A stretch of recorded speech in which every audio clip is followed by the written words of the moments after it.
O Pacífico estendia-se cinzento e interminável à água batida pelo vento, e uma guerra que finalmente terminara.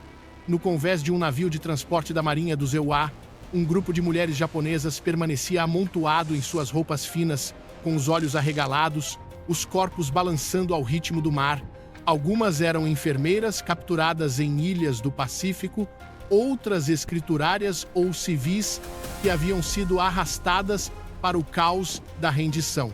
Seus rostos estavam pálidos e emoldurados por cabelos escuros presos com descuido, e suas expressões carregavam a exaustão de uma nação destruída. Elas haviam crescido vendo cartazes que pintavam os americanos como bestas cruéis demônios com garras e presas. No entanto, agora se viam guardadas por jovens em caque, engomado homens que falavam com sotaques desconhecidos, homens que não cuspiam nelas, nem lhes batiam, mas que, em vez disso, ofereciam cigarros ou água como se fossem estranhas e não inimigas. As mulheres mal conseguiam conciliar a cena diante delas com os avisos incutidos nelas através de anos de propaganda. O navio rangia enquanto cortava caminho em direção à costa americana, carregando o peso da rendição através do oceano. As mulheres ficaram em silêncio a princípio, com os corpos próximos à respiração visível no ar frio da manhã. Algumas agarravam os restos de seus pertences, bolsas gastas, fotografias desbotadas, um kimono dobrado escondido sob cobertores militares. Cada mulher carregava consigo não apenas pertences, mas uma história de como sobreviver à captura. Uma jovem enfermeira, estivera lotada em um hospital de campanha em Saipan, onde vira amigas saltarem de penhascos em vez de caírem nas mãos dos americanos. Outra, mal saída da adolescência, trabalhava como datilógrafa em um escritório da guarnição quando as tropas dos EUA cercaram a ilha. Uma terceira, mais velha que as outras, cuidava de crianças em um complexo missionário quando a rendição arrastou a todos para o cativeiro. Suas jornadas eram diferentes, mas partilhavam o mesmo pavor, o que as aguardava na terra do inimigo. Os americanos a bordo eram garotos muitos não mais velhos do que as próprias mulheres. Fazendeiros de Iowa, siderúrgicos da Pensilvânia, jogadores de beisebol do Texas, agora transformados em marinheiros e guardas. Caminhavam pelo convés com autoridade casual, rifles pendurados, frouxamente sorrisos tremulando quando flagravam as prisioneiras a encará-los. Um soldado divertido estendeu um cigarro batendo no maço com 2 dedos antes de oferecê-lo como uma oferta de paz. As mulheres recuaram a princípio inseguras se aquilo era um truque. Quando uma finalmente aceitou com as mãos trêmulas, o soldado apenas assentiu e acendeu para ela. Foi um gesto simples, mas rachou algo na muralha de medo construída ao longo de anos de doutrinação. Aqueles não eram monstros. Eram de forma perturbadora apenas homens. A viagem marítima foi longa e o tempo a bordo do transporte se confundia. As refeições chegavam em intervalos regulares, bandejas de pão-sopa, às vezes até carne. As mulheres ficavam atordoadas com a abundância, embora algumas não conseguissem engolir com os estômagos fechados pelo nervosismo. As noites eram mais frias, os beliches duros e sussurros preenchiam a escuridão, enquanto tentavam dar sentido ao destino para onde se dirigiam. Algumas sussurravam rumores, Califórnia, talvez Texas, lugares cujos nomes soavam estrangeiros e enormes. Nenhuma tinha visto a América, embora muitas tivessem ouvido falar dela como uma terra de arrogância, arranha-céus e máquinas infinitas. Imaginar-se dentro dela era tão impossível quanto imaginar a paz após anos de ataques aéreos e racionamento. No entanto, a constatação mais inquietante não vinha do medo do que as esperava, mas da visão dos próprios americanos. Comparados aos homens que as mulheres conheciam no Japão, magros pela escassez de arroz e esvaziados por anos de conflito, os americanos pareciam impossivelmente altos, de ombros largos, cheios de energia. Seus uniformes serviam com facilidade, suas botas brilhavam e suas risadas se elevavam acima do vento. As mulheres observavam-nos secretamente atônitas com sua saúde. Tinham-lhes dito que os americanos eram decadentes e fracos, amolecidos pelo luxo. Mas esses homens, com seus olhos claros e constituição atlética, pareciam tudo menos fracos. A contradição as corroía, uma ferida silenciosa em seu senso de verdade. Certa noite, enquanto o sol queimava vermelho contra o horizonte, a enfermeira de Saipan estava junto à amurada, olhando para a linha brilhante onde a água encontrava o céu. Um marinheiro americano encostou-se a alguns passos de distância fumando. Por um longo tempo partilharam o silêncio duas figuras de mundos opostos. Quando o marinheiro finalmente falou, sua voz foi gentil, quase tímida. Você estará segura lá. Ela não entendeu as palavras dele, mas o tom carregava algo que ela compreendeu. Não era ameaça, não era ódio. Talvez até fosse bondade. Ela virou-se rapidamente perturbada com o quão humano aquilo soava. Dentro das cabines, as conversas tornavam-se mais ousadas. Uma jovem sussurrou que os guardas pareciam atores de filmes americanos que ela vislumbrara antes da guerra. Outra disse que achava os sorrisos deles assustadores, abertos demais, livres demais. Uma terceira admitiu que os soldados altos a faziam sentir-se invisível como uma criança. Riram nervosamente, mas sob o riso jazia a inquietação. Se tudo o que lhes haviam dito era falso, o que mais era mentira? Se o inimigo não era grotesco, mas bonito, não perverso, mas cortês, então, para que servira todo o sofrimento? Suas mentes lutavam com perguntas que ainda não podiam responder. Os dias passavam marcados por sinos e refeições, o silvo interminável do oceano. Lentamente as mulheres ajustavam-se, embora o medo nunca as deixasse inteiramente. Notavam detalhes agora, a maneira como os americanos provocavam uns aos outros, a maneira como um assobiava uma melodia enquanto polia as botas, a maneira como o outro rezava silenciosamente à noite de cabeça baixa. Tais atos comuns pareciam extraordinários. As mulheres haviam sido preparadas para a crueldade, mas em vez disso viam rituais da vida normal. Era desarmante, confuso e estranhamente doloroso, pois lembrava-lhes o que seus próprios irmãos e maridos poderiam ter sido se a guerra não tivesse consumido tudo. Naquela manhã, a linha costeira finalmente apareceu. Uma linha tênue, depois uma forma, depois o contorno inconfundível da América. As mulheres pressionaram-se contra as amuradas, os corações acelerados. Para algumas, o medo surgiu novamente. Que provações as aguardavam nesta vasta terra inimiga? Para outras, a curiosidade despertou. Os guardas altos estavam perto delas, olhando para casa, com posturas relaxadas, como se estivessem voltando de um longo turno em vez de terminarem uma guerra mundial. O contraste era quase insuportável. As prisioneiras estavam a cruzar para uma terra e foram ensinadas a odiar uma terra que agora decidiria seus destinos. No entanto, ao lado delas, estavam homens cuja própria presença contradizia cada aviso e caricatura em que haviam acreditado. O navio gemia, ao aproximar-se do porto, gaivotas circulando acima, o ar mais nítido com o cheiro de terra. Uma das mulheres, agarrando sua bolsa, sussurrou para a enfermeira ao lado. Se eles não são monstros, então o que são? Era uma pergunta pesada, tanto de pavor quanto de admiração. A enfermeira não tinha resposta. Ela apenas olhava para as docas americanas, erguendo-se do horizonte, onde mais soldados esperavam, mais altos, mais largos, mais limpos do que ela imaginara. Seu pulso acelerou. A jornada através do oceano estava terminando, mas a jornada maior estava apenas começando, pois o que as aguardava em solo americano não era brutalidade, mas algo muito mais estranho e talvez ainda mais inquietante. O porto ergueu-se da névoa como uma promessa e uma ameaça. Cais de madeira estendiam-se para a água, guindastes balançavam preguiçosamente no alto, e o cheiro de óleo, sal e carvão flutuava em direção ao navio de transporte à medida que este se aproximava da terra. Para as mulheres japonesas, no convés, cada detalhe esculpia-se na memória. Agarravam suas bolsas e olhavam através do nevoeiro para as figuras que se reuniam ao longo das docas. Fileiras de soldados americanos esperavam com uniformes engomados, rifles descansando casualmente, posturas firmes mas não cruéis. As mulheres prenderam a respiração bruscamente. Era a sua primeira visão verdadeira da América e não era nada parecido com os desenhos grotescos que haviam preenchido seus jornais durante a guerra. Nesses jornais, o inimigo fora retratado como corcunda bestial, com rostos retorcidos de malícia. No entanto, ali parados à luz do sol, os americanos eram altos, limpos, de ombros largos. Seus cabelos brilhavam em tons que as mulheres raramente viam: castanho, loiro, até ruivo. Suas mandíbulas eram definidas, seus olhos surpreendentemente claros. Não pareciam famintos ou doentes. Pareciam fortes como homens nascidos de campos de abundância. Uma jovem sussurrou para outra, com a voz trêmula como se admitisse um crime: eles são bonitos. A palavra parecia perigosa em sua língua, como se até mesmo reconhecê-la traísse algo sagrado. Mas as outras ouviram-na E embora nenhuma respondesse, o silêncio carregava uma concordância silenciosa. Os guardas no navio gritaram ordens em inglês, sinalizando às mulheres para se prepararem para o desembarque. Botas ressoaram em escadas de metal, cordas esticaram-se e o navio estremeceu contra o cais.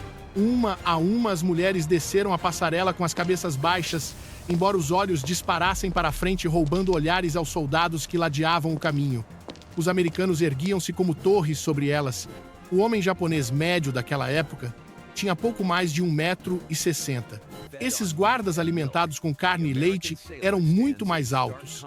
As mulheres sentiam a escala da diferença não apenas na altura, mas na confiança de sua postura. Era como se tivessem entrado em uma terra onde os homens eram gigantes. Os americanos observavam silenciosamente, alguns com curiosidade, outros com um distanciamento educado. Alguns sussurravam entre si, mas não havia crueldade em seus olhos, nem zombaria. Um soldado mudou o peso do corpo nervosamente quando uma enfermeira japonesa olhou para ele. Seus olhares encontraram-se por um instante e ela sentiu um calor subir ao rosto. A vergonha disso assustou-a. Como podia ela notar tal coisa ali como prisioneira? Desviou o olhar rapidamente, mas a imagem do rosto dele, barbeado, sem cicatrizes, impossivelmente jovem, gravou-se em seus pensamentos. Ao pé da passarela, as mulheres foram guiadas para filas. Caminhões esperavam por perto com os motores roncando, prontos para levá-las para o interior. Oficiais americanos caminhavam entre elas, verificando listas, contando suavemente. O processo era eficiente e clínico, mas por baixo dele pairava algo inesperado, uma leve cortesia. Um oficial gesticulou para que uma mulher ajeitasse a bolsa, para não cair com a mão cuidadosa, para não tocá-la. Outro falou devagar, apontando para o caminhão em que ela deveria entrar, com um tom paciente. Eram gestos que contradiziam todas as histórias contadas no Japão, onde se dizia que o inimigo cuspia nos cativos e os tratava pior do que gado. Os corações das mulheres aceleravam com a estranheza daquilo. À medida que os caminhões avançavam aos solavancos, a cidade desdobrava-se diante delas. Ruas estendiam-se largas, ladeadas por armazéns e guindastes. O céu estava riscado de fuligem, mas no meio pairava o brilho nítido de sinais de neon-letras, em inglês brilhando em cores que elas mal conseguiam ler. Carros passavam com motores suaves e cromados brilhantes. A América, mesmo num porto ainda marcado pelo esforço de guerra, parecia viva e vigorosa. As mulheres pressionavam os rostos contra as ripas da carroceria do caminhão, atônitas. No Japão, as cidades jaziam em ruínas. Tóquio, um campo de cinzas. Osaka, queimada. Nagoya, destruída. Ali, os edifícios ainda se mantinham altos, e o ritmo da indústria zumbia, como se a guerra tivesse passado de raspão, mas nunca tivesse quebrado. A enfermeira de Saipan pensou em seu irmão mais novo, que morrera de desnutrição anos antes. Pensou em sua estrutura pequena, nos pulsos finos, na maneira como a fome lhe ofuscara os olhos. Então olhou novamente para os americanos dirigindo os caminhões, costas largas, braços grossos, risadas escapando facilmente entre eles. Sentiu algo torcer dentro de si, uma mistura de inveja, pesar e admiração. Se o inimigo viver assim, teriam eles algum dia conhecido verdadeiramente a mesma guerra. Os caminhões rodaram para o interior em direção aos campos que as aguardavam. No caminho, civis americanos vislumbraram o comboio. Crianças estavam descalças à beira da estrada, acenando com curiosidade. Alguns adultos observavam silenciosamente de braços cruzados, nem acolhedores, nem hostis, apenas cautelosos. As mulheres encolhiam-se sob seus olhares, mas o que mais as assustava não era o ódio, era a indiferença. Elas não eram espetáculos para serem ridicularizados ou exibidos. Eram simplesmente outra parte das consequências da guerra. Esse anonimato era tanto um alívio quanto uma ferroada. Ser invisível era mais seguro, mas também as lembrava de quão impotentes se haviam tornado. Dentro do caminhão, sussurros espalharam-se. Uma jovem escriturária inclinou-se para a enfermeira com a voz quase inaudível. Eles parecem estrelas de cinema. A enfermeira franziu a testa, mas os olhos da mulher mais jovem brilhavam com um temor nervoso. Outra mulher mais velha repreendeu suavemente: "Não falem dessas coisas." Mas nem mesmo ela podia negar o que todas sentiam. Os homens ao redor delas, limpos, altos e firmes, não eram as caricaturas da propaganda. Eram de uma forma que as perturbava profundamente admiráveis. O comboio chegou às margens do campo. Campos estendiam-se amplos verdes e dourados sob o sol. Casas de fazenda pontilhavam a terra com varandas ladeadas por cadeiras de balanço e celeiros pintados de vermelho vivo. As mulheres olhavam em silêncio. Isso também era a América fértil, sem cicatrizes de bombas incendiárias, uma terra que parecia cultivar força em seu próprio solo. O contraste com suas próprias aldeias queimadas e vazias era insuportável. Algumas sentiram lágrimas arder nos olhos, embora as escondessem rapidamente. Quando os caminhões diminuíram a velocidade nos portões do campo, as mentes das mulheres agitavam-se com contradições. Tinham-lhes dito para esperar crueldade, mas encontraram cortesia. Tinham sido avisadas sobre monstros, mas encontraram homens que pareciam atletas fazendeiros atores. Tinham imaginado a América como um deserto de arrogância, mas agora viam campos e cidades intocados pela ruína. Cada vislumbre de abundância tornava suas próprias perdas mais pesadas. Cada soldado alto lembrava-lhes irmãos enterrados em covas rasas. Ao serem conduzidas pelos portões, o momento final atingiu-as. Os guardas americanos trocavam risadas entre si jogando uma bola de beisebol de um lado para o outro, enquanto esperavam ordens. A bola arqueou alto na luz da tarde, apanhada facilmente por mãos que pareciam inabaladas pela guerra. As mulheres pararam brevemente observando. Para elas era mais do que um jogo. Era a prova de algo aterrorizante e sedutor que a América havia resistido, com seu vigor intacto, enquanto o Japão desmoronara em cinzas. A enfermeira agarrou sua bolsa com os olhos fixos na bola, enquanto esta navegava pelo ar novamente. Pela primeira vez, sentiu toda a profundidade da questão que as atormentava a todas, se tudo o que acreditavam era falso. Então, que verdades esta terra as forçaria a encarar?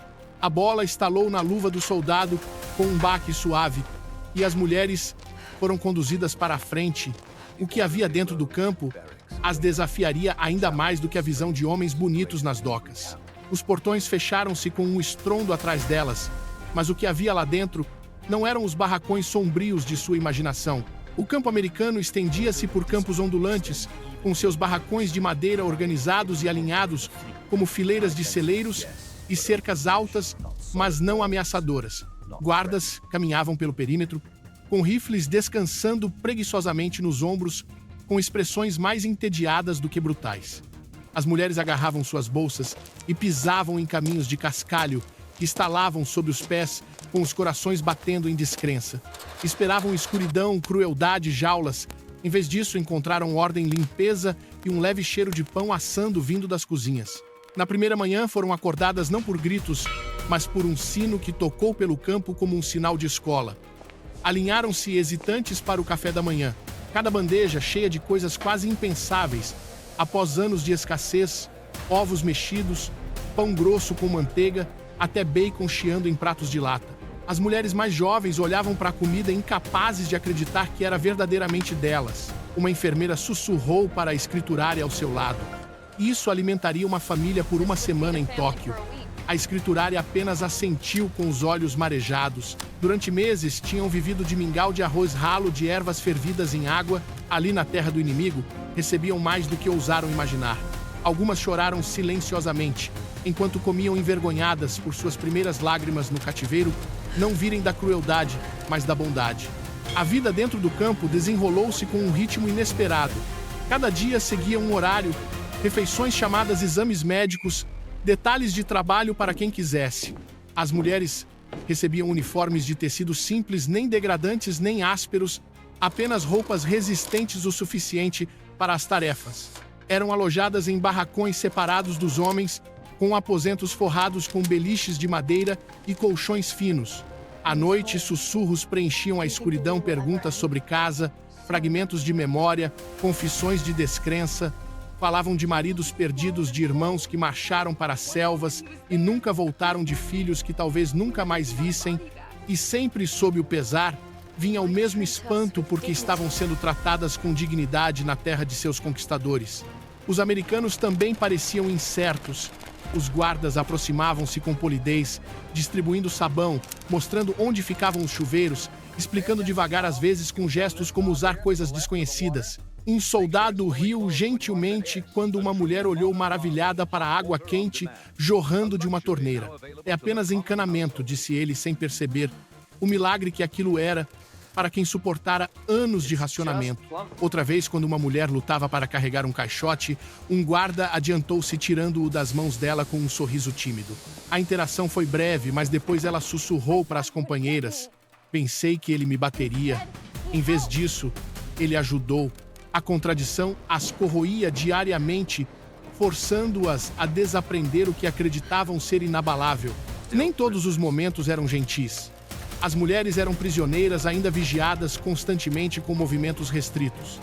As cercas lembravam-lhes disso a cada olhar, e os rifles dos guardas nunca estavam longe, mas a crueldade não definia o lugar. Em vez disso, o que o definia era a estranha mistura de abundância e contenção, como se os americanos tivessem decidido que a vitória era melhor expressa não na punição, mas na prova de sua própria força, alimentando o inimigo, alojando-o com limpeza, permitindo-lhe trabalhar. Estas tornaram-se demonstrações sutis de poder, gestos que diziam: "Somos fortes o suficiente para sermos misericordiosos." Certa tarde, as mulheres estavam reunidas no pátio, enquanto os soldados americanos jogavam uma bola de beisebol entre si, com as risadas subindo no ar quente. As mulheres assistiam hipnotizadas pela facilidade daquilo. Seus próprios irmãos tinham brincado com tacos de madeira e restos de pano enrolados em bolas antes da guerra, mas ali o jogo parecia sem esforço, parte da vida cotidiana de homens intocados pela fome. A escriturária sussurrou: "É como assistir a outro mundo." Ela tinha razão. Para as prisioneiras, o campo era menos uma jaula do que um espelho refletindo o quão diferentes seus mundos tinham sido. A enfermeira de Saipan viu-se estudando os rostos dos guardas quando eles pensavam que ninguém estava a olhar. Estavam queimados de sol, às vezes com sardas, com mandíbulas quadradas e dentes surpreendentemente brancos, em comparação com os homens desnutridos que ela tratara nos hospitais de campanha. Pensou no noivo que fora para o mar anos antes e nunca retornara. Ele era magro, com a pele pálida, os ombros estreitos pela falta de comida. Os homens diante dela agora pareciam gigantes. Ela odiava-se por notar, mas não conseguia parar. O contraste era uma ferida que não cicatrizava. Cartas chegavam para os americanos entregues em pilhas organizadas. As mulheres viam os soldados abrirem envelopes, sorrirem, às vezes limparem lágrimas, antes de guardarem fotografias nos bolsos do peito. A família parecia próxima para eles, presente mesmo através dos oceanos. Para as mulheres japonesas, a família era apenas memória desvanecendo-se e inalcançável. Essa divisão parecia mais afiada do que as cercas. E, no entanto, apesar da tristeza, pequenas conexões floresciam. Quando uma mulher agradeceu a um soldado em inglês ruim por sabão extra, ele respondeu com polidez exagerada, tocando o boné como se dirigisse a uma dama. Ela riu, apesar de si mesma, a primeira vez que o riso lhe escapara desde a captura. No outro dia, quando uma tempestade varreu o campo, os guardas correram para proteger janelas e telhados, um deles gritando instruções como se protegesse a própria casa. As mulheres ajudaram também, carregando o que podiam surpresas, com a urgência partilhada. Por um breve período, captor e cativo trabalharam lado a lado contra o vento e depois a memória persistiu. Relatórios da Cruz Vermelha Internacional observaram a imparcialidade incomum dos campos de prisioneiros americanos, contrastando-os com os registros brutais de campos noutros lugares. As mulheres não viam os relatórios, mas viviam a verdade deles em suas rotinas diárias. Sabão, pão, lençóis limpos experimentavam um mundo virado de cabeça para baixo. A própria bondade tornava-se desorientadora. Algumas ficavam acordadas à noite perguntando se era um truque e se a crueldade viria mais tarde. Outras sussurravam que talvez os americanos não fossem o que lhes tinham dito. Os dias alongavam-se e o choque suavizava-se numa familiaridade inquieta. As mulheres aprendiam os ritmos da vida no campo, o sabor do pão branco, o calor dos chuveiros quentes, o som das bolas de beisebol batendo nas luvas. No entanto, sob este novo normal, pulsava uma pergunta constante: o que significava o fato de o inimigo tratá-las melhor do que o seu próprio exército por vezes o fizera? Se a guerra fora construída sobre mentiras, que verdades restavam para confiar? Certa noite, enquanto o crepúsculo pintava o céu de luz púrpura, a enfermeira demorou-se perto da cerca, olhando para os guardas silhuetados contra o sol poente. O riso deles atravessava o pátio despreocupado vivo. Ela sentiu uma pontada funda no peito, não apenas de perda, mas de algo mais difícil de nomear, um reconhecimento de que o mundo era maior, mais complicado do que ela jamais acreditara. Pressionou a mão contra a madeira áspera da parede do barracão, firmando-se enquanto o pensamento se formava espontaneamente.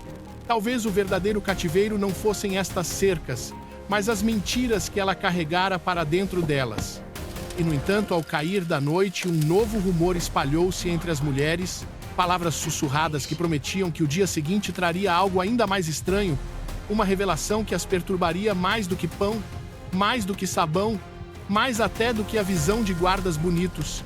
Ficaram acordadas em seus beliches, ouvindo o murmúrio distante das vozes americanas, com os corações acelerados pelo que poderiam descobrir quando o amanhecer chegasse. O inverno instalou-se sobre o campo, suavizando as bordas dos barracões, com geada, abafando o clangor dos portões com neve. As mulheres envolviam-se nos casacos fornecidos com o hálito, subindo em nuvens pálidas, e caminhavam pelo pátio, onde os guardas agora batiam as botas para se manterem aquecidos. Passaram-se meses desde que chegaram, meses desde que o navio revelara pela primeira vez o choque dos soldados americanos altos no cais. Nesse tempo, o medo delas embotara-se numa consciência mais afiada e complicada. Ainda eram prisioneiras, ainda limitadas por cercas, mas tinham começado a ver os homens ao seu redor menos como inimigos sem rosto e mais como jovens vidas paralelas às suas. A enfermeira demorava-se frequentemente junto à janela da cozinha, observando os soldados descarregarem sacos de farinha ou caixotes de maçãs. Pensava no noivo perdido no mar e sentia um pesar tornado mais pesado pela vitalidade dos homens diante dela. Eles assobiavam enquanto trabalhavam, jogavam maçãs uns aos outros, como se o mundo nunca tivesse ardido. Ela não conseguia decidir se a visão era reconfortante ou insuportável. Seu coração lutava com contradições, ódio ensinado pela guerra, gratidão despertada pela sobrevivência e uma estranha e relutante admiração pelo inimigo que não as esmagara, mas as alimentara. As noites nos barracões tornaram-se mais silenciosas, embora sussurros ainda tecessem através da escuridão. Uma mulher admitiu que sonhava com seus captores não pesadelos de crueldade, mas sonhos em que eram simplesmente homens com o riso ecoando pelo pátio. Outra confessou que já não sabia se devia apegar-se à raiva incutida nela ou reconhecer a bondade que provara no pão e no sabão. A vergonha persistia em suas vozes, mas também o alívio. A transformação era lenta, quase invisível, mas remodelava o ar que respiravam. Os americanos também pareciam mudados. Alguns guardas tinham tratado inicialmente as mulheres com formalidade rígida, receosos da proximidade. Com o tempo, pequenos gestos romperam barreiras. Um soldado desenhou flores desajeitadas em pedaços de papel e deixou-os perto da lavandaria. Outro ensinou a uma mulher algumas palavras em inglês. Bom dia, obrigado, e riu quando ela as repetiu desajeitadamente. Não eram grandes atos de amizade, apenas fragmentos de humanidade que perfuravam a barreira da guerra. As mulheres carregavam-nos como tesouros secretos. Relatórios oficiais notaram a civilidade incomum de tais campos. A Cruz Vermelha Internacional, em visitas durante a guerra e no pós-guerra, escreveu sobre o cumprimento americano das convenções, contrastando-o fortemente com relatos onde a doença e a brutalidade eram comuns. As mulheres não liam esses documentos, mas viviam a verdade diariamente. Cada barra de sabão, cada prato de comida, cada simples bondade permanecia como prova contra a propaganda que moldara o seu mundo. As mentiras do passado desmoronavam silenciosamente, substituídas por experiências que não podiam negar. No entanto, a transformação não era isenta de dor. Cada revelação da força americana, corpos bem alimentados, uniformes limpos, risos que vinham facilmente, era também um lembrete da ruína do Japão. Sua terra natal jazia em cinzas. Famílias lutavam para comer. Irmãos e pais tinham morrido macilentos e quebrados. Ver seus captores prosperarem enquanto seus próprios parentes pereciam era uma agonia difícil de suportar. As mulheres carregavam esse pesar como uma segunda pele. A gratidão pela bondade vivia ao lado do ressentimento pela derrota. Ambos pesados, ambos verdadeiros. A enfermeira certa vez parou junto à cerca enquanto um guarda escrevia uma carta para casa. O lápis dele riscava firmemente os lábios, movendo-se ligeiramente com cada palavra. Quando ele parou olhando para o horizonte, ela perguntou-se para quem ele escrevia uma esposa, uma namorada, uma mãe. Pensou nas cartas que nunca escreveria, nos rostos que nunca mais veria. Uma verdade amarga atingiu aquele homem, seu captor. Poderia conhecer mais alegria e paz em sua vida do que o noivo dela jamais tivera. Ela virou-se rapidamente, mas o pensamento persistiu assombroso. As estações mudaram e o eco da guerra suavizou-se em memória. As mulheres começaram a marcar o tempo menos pelo medo e mais por pequenos rituais. Varriam, os barracões dobravam os uniformes com cuidado, cuidavam umas das outras quando a doença atacava. Algumas trabalhavam nas hortas do campo, plantando fileiras de vegetais, sob os olhares atentos dos guardas. Para elas, tocar o solo novamente parecia tocar a vida. Dava ritmo aos dias que de outra forma se confundiam, e sempre acima da rotina pairavam as figuras altas dos soldados americanos. Prova viva de que o mundo não era o que lhes tinham dito. Certa tarde, um soldado levou um fonógrafo para o pátio. Deu corda e a música jorrou ritmos de swing estridentes e vivos. As mulheres congelaram assustadas com o som estranho e contagiante. Algumas sorriram apesar de si mesmas, alguns guardas batiam palmas no ritmo, brincando uns com os outros. A enfermeira fechou os olhos ouvindo e sentiu as lágrimas arderem nos cantos. A música de todas as coisas lembrava-lhe que a alegria ainda existia mesmo no cativeiro. Era quase cruel em sua beleza. No entanto, gravou-se em sua memória como um momento em que as paredes da inimizade racharam o suficiente para deixar algo humano escapar. Na primavera, sussurros de libertação começaram a espalhar-se. O conflito terminara há muito e a repatriação aproximava-se. Para muitas mulheres, o pensamento de regressar ao Japão era agridoce. Ansiavam por casa, mas temiam o que a casa se tornara. Notícias filtravam-se sobre escombros, fome e pesar. Deixar o campo significava encarar uma nação remodelada pela derrota. Estranhamente, para algumas, as cercas já não pareciam apenas uma prisão. Pareciam um abrigo contra uma realidade mais dura que esperava lá fora. Quando o dia da partida se aproximou, as mulheres reuniram os seus pertences. Dobraram os casacos, amarraram trouxas e alinharam-se mais uma vez para o transporte. A enfermeira olhou para trás para o campo uma última vez. Os barracões permaneciam silenciosos, as cercas ainda altas, os guardas ainda vigiando, mas em sua memória não eram as cercas que permaneciam nítidas. Era o cheiro de bacon nas manhãs, os chuveiros quentes, os gestos educados, os soldados altos jogando uma bola de beisebol ao sol. Esses detalhes viajariam com ela muito depois de os portões se fecharem atrás dela. Enquanto os caminhões roncavam em direção ao porto, as mulheres sussurravam umas para as outras, não de monstros, mas de homens. Eles pareciam estrelas de cinema, disse uma novamente, desta vez sem vergonha. Trataram-nos melhor do que esperávamos, acrescentou outra suavemente. A enfermeira permaneceu em silêncio, com os olhos fixos na estrada à frente. Sentiu uma mudança dentro de si, não em direção ao amor ou admiração, mas em direção a algo mais pesado, o conhecimento de que a verdade fora mais complicada do que ela jamais acreditara. A guerra fora construída sobre mentiras, mas no cativeiro ela vislumbrara algo inegável. No porto, os navios esperavam carcaças cinzentas prontas para devolvê-las às cinzas do Japão. As mulheres subiram a bordo com as bolsas agarradas, os corações divididos. Atrás delas, a América recuava, uma terra de contradição, de derrota e misericórdia inesperada, de homens altos e bonitos que haviam destruído cada história que lhes fora contada. Quando os motores do navio rugiram para a vida, a enfermeira juntou as mãos e sussurrou uma oração. Não por vitória, não por vingança, mas por compreensão. Ela ainda não sabia o que a esperava em sua terra natal, mas sabia que uma verdade permaneceria com ela para sempre. O inimigo olhara nos olhos dela e tratara-a como humana. E essa memória, tanto dolorosa quanto luminosa, não desapareceria.